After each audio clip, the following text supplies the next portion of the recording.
Alors j'ai retenu que le thème a été le point fort de cette édition. Sa pertinence a marqué les esprits et surtout a été salué par les différents intervenants. J'ai aussi retenu qu'il y a encore des Guinéens qui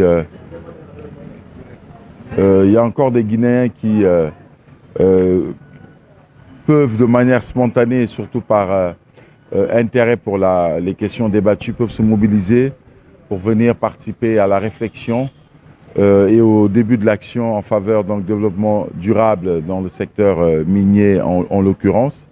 Et puis la troisième chose, c'est que il y a une mobilisation aussi bien de partenaires que de participants qui nous permettent à travers les échanges de nous dire qu'on a bien fait d'organiser cette troisième édition du FOMID et que désormais, on l'espère, le FOMID est entré dans l'agenda événementiel comme un rendez-vous important, incontournable. On ne sait pas, peut-être très prochainement ce que nous souhaitons. En tout cas, un rendez-vous important qui propose une réflexion, un préalable dans la conception des politiques de développement de notre pays et en mettant l'accent bien sûr sur les questions de durabilité.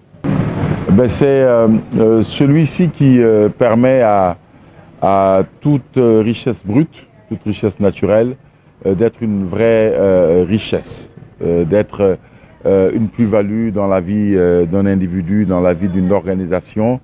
La richesse, la ressource naturelle n'a de valeur que si elle est exploitée, soit dans le cadre de l'exploitation, donc de l'exploration, de l'exploitation, de la production, de la commercialisation, du transport. Donc, sur toute la chaîne de valeur, il faut qu'on arrive à nous insérer pour faire de cette ressource naturelle une richesse qui va nous permettre au quotidien de faire face à des défis qui sont des défis incompressibles, notamment le fait de se nourrir, de se vêtir, d'obtenir une bonne santé, de s'occuper de sa famille, mais on ne peut avoir ces moyens que si on arrive à se placer au niveau de la chaîne de valeur à un niveau important.